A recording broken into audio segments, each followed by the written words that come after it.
안녕하세요. 오랜만에 인사드립니다. 그동안 개인적인 사정으로 영상이 다소 늦어진 점 양해 부탁드리겠습니다. 이전까지는 제가 취업을 위한 준비 과정을 말했었다면 이제는 본격적인 취업에 들어가는 단계별로 한번 이야기를 해보려고 해요. 그래서 취업 단계의 첫 시작이자 꽃이라고 할 수 있는 바로 자소서에 대해서 이야기를 해보려고 합니다. 그래서 저는 그냥 유용하게 요점이라고 해야 되나요? 이 점은 이렇게 알았으면 좋겠다라고 해서 이제 간략하게 한번 소개를 해드리려고 자료를 제가 직접 간단하게 작성을 해봤어요. 그래서 꼭 도움이 되셨으면 좋겠고, 현재 유튜브에는 인사 담당자분들, 현직자분들, 퇴직자분들 관련해서 많은 콘텐츠들을 확인할 수 있으실 거예요. 꼭 참조를 해보셨으면 좋겠습니다. 제 영상 또한 자소서를 작성하는데 완성도 높은 자소서를 마무리하시는데 도움이 되면 정말 좋겠습니다. 순서는 이렇게 해봤어요. 자소서 쓰는 법을 간략하게 말씀드리고 항목별 설명을 예시와 같이 이야기를 간략하게 해보았습니다. 관련 팁이라고 하면 자소서를 작성하는 데 있어서 기업 분석이 필요하잖아요. 그런 것들은 어떻게 얻는지 모두들 다 알고 계실 수 있지만 제가 알고 있는 방법을 간략하게 얘기를 해드리고 자소서를 작성할 때 플러스적인 요소들이 있는지 한번 이야기를 해드리고 싶었거든요. 그래서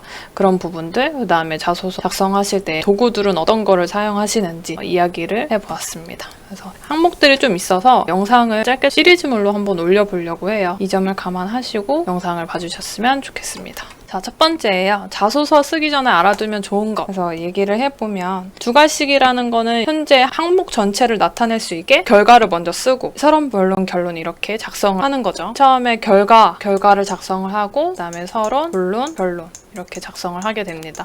그래서 자소서를 맨 처음에 작성을 할 때 소제목을 달게 됩니다. 이 소제목은 어떤 표현이 될 수도 있고 속담이 될 수도 있고 명언이 될 수도 있고 결과를 짧게 한 줄로 표시한 문장이 될 수도 있죠. 이렇게 간략하게 소제목을 쓴 다음에 서론, 본론, 결론 순서대로 작성을 하게 됩니다. 그래서 만약에 이것이 잘 되지 않으면 육하원칙을 한번 생각을 해보셔서 마인드맵이라던가 가지치기를 통해서 설정을 하고 거기에다 살을 붙여서 내용을 한번 완성해 보셨으면 좋겠어요. 누가 언제 어떻게 왜 어디서 이런 육하원칙을 잘 생각을 하셔가지고 자소서를 작성하실 때 도움이 되셨으면 좋겠습니다. 두괄식으로 작성하는 것이 이제 기본 항목이라고 다들 얘기를 많이 들으셨을 테고 그 안에 내용은 이제 정확한 수치가 좀 필요하다고 생각이 들어요. 연도라던가 결과를 나타낼 수 있는 수치를 예로 들어서 더 정확하게 표현할 수 있다고 생각이 되기 때문에 또 이 부분은 가독성도 올라갈 수 있는 매력이 있죠. 경험이나 프로젝트를 언제 수행을 했고 이를 통해서 프로젝트 수행 중에 어떻게 결과를 얻었는지 성적이라던가 명백하게 표현될 수 있는 수치를 설명하거나 꼭 반드시 나타내 주셨으면 좋겠어요. 그 다음에 상황 설명, 내가 하는 행동, 결과 이를 통해서 느끼고 배운 점, 본인의 역량과 관련을 지어서 한번 나타내 보시는 게 좋다고 생각이 듭니다. 이런 부분은 이제 상황 설명을 할 때 본론과 결론에 좀 집중이 돼가지고 내가 이런 행동을 했었고 이런 행동은 어떤 과정을 통해서 이루어졌다. 그래서 여기서 나는 어떤 결과를 얻었고 이 결과를 통해서 나는 이렇게 한 단계 더 성장을 했다. 기업에 이 직무에 적합한 인재가 될 것이다. 이런 식으로 좀 나열을 해주는 것이 좋지 않을까 생각이 듭니다. 동기라던가 지원회사의 강점, 산업, 기업 분석을 통해서 자신의 가치관, 핵심 역량을 연결하게 하는 항목들이 더 많아지고 있고 꾸준히 나오고 있죠. 제일 중요한 부분이기도 하고 그래서 직무에 관련된 항목들만 구성된 자소서도 많아지고 앞으로 계속 더 증가할 것으로 저는 생각이 들어요. 이런 것들을 잘 정리를 해두셔가지고 이것은 또 기업에 대한 필기시험뿐만 아니라 면접까지도 다 활용이 되는 부분이겠죠. 그래서 이 부분은 항상 염두에 두시고 작성을 해주셨으면 좋겠어요. 이런 부분들을 다 숙지를 하셔가지고 나만의 템플릿으로 한번 작성을 해보는 거죠. 미리 자소서를 항목별로 작성을 해놓으시면 그것을 토대로 자소서를 쓸 때 계속 이용하면 되니까 꼭 준비를 해두셨으면 좋겠어요. 자소서를 한번 작성하는데 시간이 되게 많이 들잖아요. 많은 분들이 이미 이렇게 하셔서 그것을 이용해서 하시고 계시겠지만 이렇게 해두는 것이 정말 시간 관리하는 데 있어서 무시 못한다고 생각을 하기 때문에 꼭 해보셨으면 좋겠습니다. 자신의 템플릿을 작성을 할 때 글자 수를 500자에서 700자 정도 한번 적어주셨으면 좋겠어요.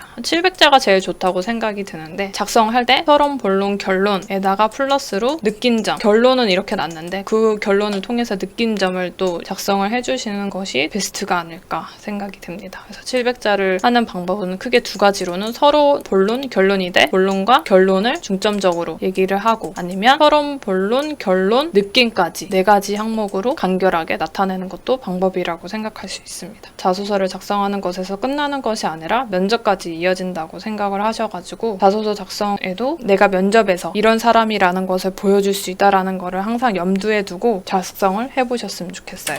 자, 이제 처음에는 성장 과정에 대해서 한번 준비를 해봤어요. 요즘에는 많이 없어지고 있는 추세고 묻는 회사가 그렇게 많지는 않습니다. 근데 한 번은 꼭 적어봐야 된다고 생각을 해요. 근데 어렸을 때부터 본인은 그건 절대 하면 안 된다고 생각을 해요. 그래서 전반적인 대학 생활의 모습을 간략하게 한번 적어보실 때, 이때 그 대학 생활 중에서 특정적으로 내가 발전된 시기라고 생각하는 부분이 있다면 그 부분을 캐치를 하셔서 어떤 과정으로 그 발전된 시기가 왔는지 간략하게 설명을 하고, 그 부분에 대해서 내가 이런 결과를 얻어서 어떻게 발전을 해왔는지 이렇게 순서대로 작성을 하면 많은 곳에 활용할 수 있는 내용이라고 생각을 합니다. 그래서 기본적으로 성장 과정을 적으시오 라는 항목에 대해 묻지 않더라도 내가 어떤 모습으로 여기까지 오려고 노력을 해왔나 라는 항목에 되게 도움이 될 만한 항목이라고 생각이 들어요. 그래서 저는 한번 예시를 이렇게 적어봤습니다. 여기서 제가 한 문장으로 간단하게 얘기를 했는데, 자기개발과 발전된 모습, 그러니까 성장, 이렇게 포인트로 둬서 항목을 적어봤어요. 정확하게 수치로 한번 표현을 해봤어요. 2008년 8월 동아리를 시작해서 처음 알게 되고, 그래서 9월에 내가 석사과정으로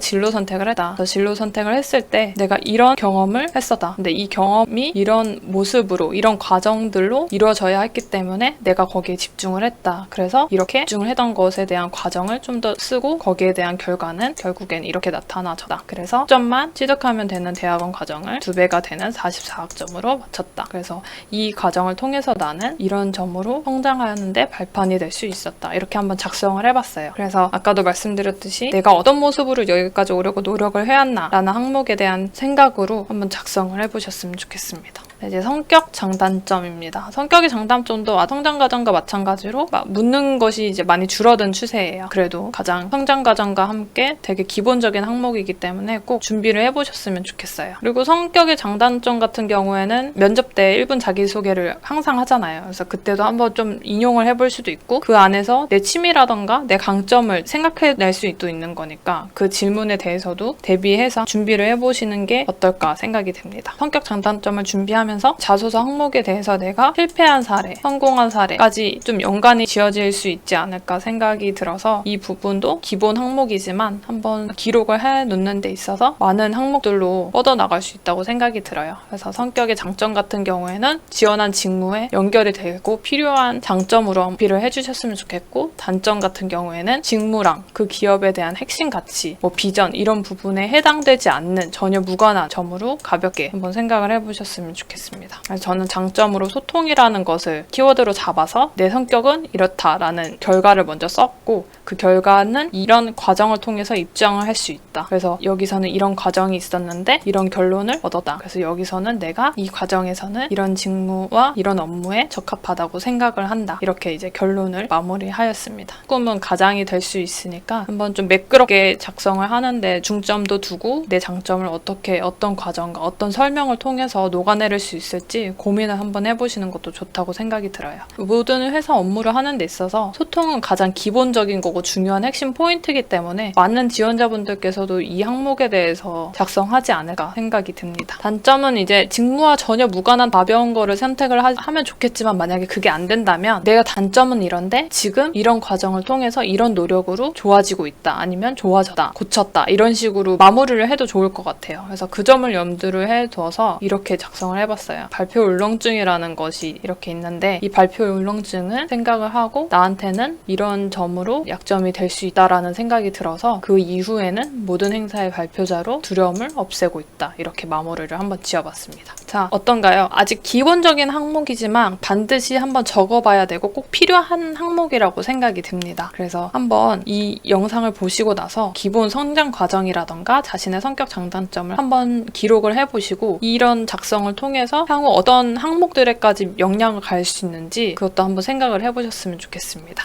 다음 편에서는 경험, 그다음에 경력 부분에 대해서 조금은 간략하지만 디테일하게 설명을 해드리도록 하겠습니다. 그럼 다음 영상에서 뵙겠습니다.